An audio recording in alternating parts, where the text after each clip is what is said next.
Hello दोस्तों, स्वागत है आपका डिकोड पॉलिटिक्स में, जहां हम राजनीति की गहरी बातों को आसान भाषा में समझते हैं। मेरा नाम है अक्षता सोनी और आज हम बात करेंगे जम्मू और कश्मीर के एक ऐसे कानून की जिसे लॉलेस लॉ और फैसिस्ट लॉ तक कहा गया है, पब्लिक सेफ्टी एक्ट या पीएसए। ये कानून सुर्खियों में है क्योंकि हाल ही में जम्मू और कश्मीर के एक सिटिंग विधायक महराज मलिक पर इसे लगाया गया है। चलिए जानते हैं क्या है ये पीएसए और क्यों ये इतना कंट्रोवर्शियल। सबसे पहले समझते हैं ये पीएसए क्या है। तो पब्लिक सेफ्टी एक्ट एक बेहद सख्त कानून है जिसे 1978 में तत्कालीन मुख्यमंत्री शेख मोहम्मद अब्दुल्ला ने कश्मीर में लागू किया था, जम्मू और कश्मीर में लागू किया था। सबसे इंटरेस्टिंग फैक्ट ये है कि अगस्त 2019 में आर्टिकल 370 हटने और जम्मू और कश्मीर का विशेष दर्जा खत्म होने के बाद भी ये कानून बरकरार रहा। ह्यूमन राइट्स ग्रुप्स इसे लॉलेस लॉ और फैसिस्ट लॉ तक कहते हैं। आइए अब समझते हैं कि इसकी बात क्यों हो रही है। तो 9 सितंबर 2025 को महराज मलिक, आम आदमी पार्टी के जम्मू और कश्मीर के एकमात्र विधायक महराज मलिक डोडा पीएसए के तहत बुक होने वाले पहले बैठे हुए विधायक या सिटिंग लेजिस्लेटर बन गए हैं। ये अपने आप में एक बड़ी खबर है। अब समझते हैं कि ये कानून काम कैसे करता है। इस लॉ के अंडर गवर्नमेंट किसी भी इंसान को बिना ट्रायल के डिटेन कर सकती है, वो भी 2 साल तक। ये एक एडमिनिस्ट्रेटिव मेजर है, मतलब कोर्ट का रोल कम और एडमिनिस्ट्रेशन का रोल ज्यादा। पीएसए ये एक्ट सिर्फ 18 साल से ऊपर के लोगों पर ही लगाया जा सकता है। किसी व्यक्ति पर पीएसए लगाया कैसे जाता है, आइए अब इस प्रोसेस को समझते हैं। तो पीएसए के तहत डिटेंशन ऑर्डर जारी करने के लिए जो पावर है वो डिस्ट्रिक्ट मजिस्ट्रेट के पास होती है। जो भी उस जिले के डिप्टी कमिश्नर भी होते हैं उनके पास ये पावर होती है। अब प्रोसेस कैसे शुरू होता है। सबसे पहले पुलिस एक डॉजियर या एक केस फाइल बनाती है, एक तरह की चार्जशीट जिसमें लिखा होता है कि क्यों इन्हें अरेस्ट करना जरूरी है। इसके बाद ये डॉजियर जो है डिस्ट्रिक्ट मजिस्ट्रेट को दिया जाता है। अब डिस्ट्रिक्ट मजिस्ट्रेट चाहे तो इसे डिसाइड कर सकती है कि क्या डिटेंशन ऑर्डर इशू करना है या नहीं करना है, और कई बार डिस्ट्रिक्ट मजिस्ट्रेट रिफ्यूज भी कर देती है, डिसमिस भी कर देती है पुलिस के रिकमेंडेशंस को। अब समझते हैं कि कैसे ये लॉ इनैक्ट हुआ और ये लॉ इनैक्ट होने के पीछे का पर्पस क्या था, ये कानून क्यों बना। तो पीएसए को 1978 में शेख अब्दुल्ला ने लागू किया था। इसका मेन मकसद था कि जो टिम्बर के स्मगलर्स हैं उनको सर्कुलेशन से बाहर रखना है।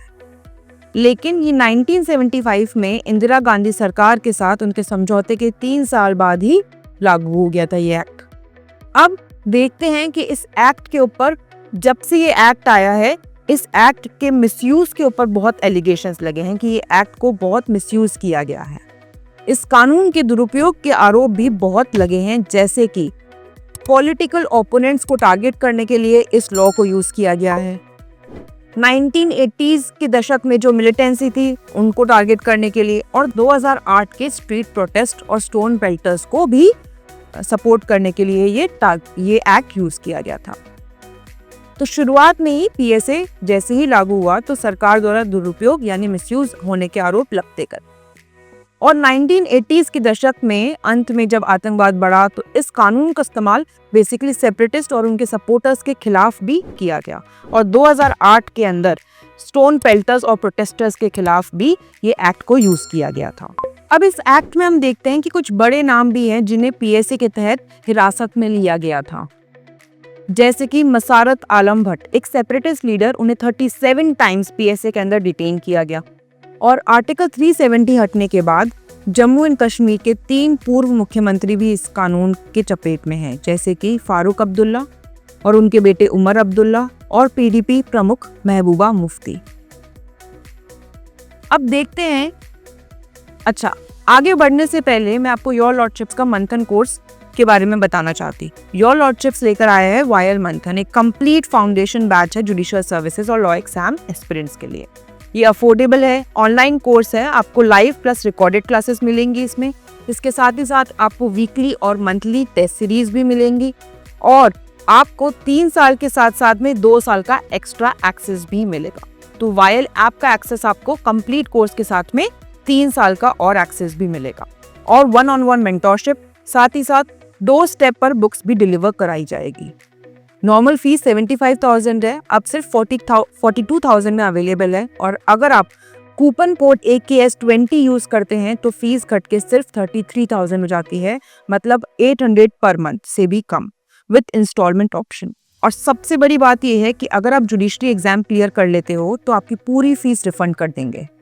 एनरोल करना बहुत सिंपल है, बस योर लॉर्डशिप्स ऐप पर जाइए, आप गूगल प्ले पे जा सकते हैं और गूगल प्ले पे जाके वायल मंथन कोर्स को आप सेलेक्ट कर सकते हैं और उसके बाद में ये कूपन कोड लगाकर ये एक्सेस ले सकते हैं। इस कोर्स के अंदर जुडिशरी ड्रीम को अगर आपको रियलिटी बनाना है तो योर लॉर्डशिप्स ही आपका सक्सेस का असली साथी। आइए अब समझते हैं कि इस लॉ के अंदर कब कब अमेंडमेंट्स किए गए, क्या इस कानून में कभी बदलाव भी हुए हैं। तो क्रिटिसिज्म के बाद 2011 में थोड़ा मॉडिफिकेशन हुआ, जैसे कि एज लिमिट 16 से 18 ईयर्स कर दी गई। पब्लिक डिसऑर्डर अगर आप करते हैं तो उस डिटेंशन पीरियड को 1 साल से कम करके 3 मंथ्स कर दिया और सिक्योरिटी के अगर केसेस हैं तो उसके डिटेंशन को भी 2 साल से 6 महीने तक कम कर दिया। तो ये सिचुएशंस आई जब अमेंडमेंट्स किए गए लॉ के अंदर।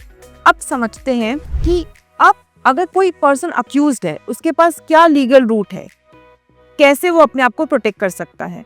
सबसे पहला ऑप्शन तो ये है कि वो रिव्यू पिटीशन फाइल कर सकता है होम डिपार्टमेंट में जाके। अगर इसकी रिव्यू पिटीशन जो याचिका है वो डिसमिस हो जाती है, देन उसके पास हाई कोर्ट का ऑप्शन है, वो हाई कोर्ट जा सकता है और एक रिट पिटीशन फाइल कर सकता है और साथ ही साथ एक हेबियस कॉर्पस की प्ली भी फाइल कर सकता है फॉर अनलॉफुल डिटेंशन। तो ये एक लीगल रूट है अगर किसी भी पर्सन को इस एक्ट के तहत एलिगेशंस लगाए गए हैं कि अगर उस पर्सन को डिटेन कर लिया गया है विदाउट ट्रायल फॉर 2 इयर्स तो उसके पास ये एक लीगल रूट है। अब देखिए, ये जो PSA है that is public safety act, इस एक्ट के अंदर कंट्रोवर्सी चलती आ रही है, ह्यूमन राइट से कंसर्न्स भी है, जैसे कि वो कह रहे हैं कि एक्ट जो है ये एक फैसिस्ट लॉ है, लॉलेस राइट्स दे रहा है, ये परसिस्टेंटली कॉन्स्टिट्यूशन के चेंजेस को सर्वाइव करता है और एडमिनिस्ट्रेटिव पावर दैट मीन्स कि एक्ट जो है ये कोर्ट का रोल कम और एडमिनिस्ट्रेटिव का रोल ज्यादा है। सो दोस्तों, आपको ये वीडियो कैसा लगा कमेंट सेक्शन में अपना ओपिनियन जरूर बताइएगा एंड लाइक कीजिए इस वीडियो को और अपने दोस्तों में शेयर जरूर कीजिए। Thank you.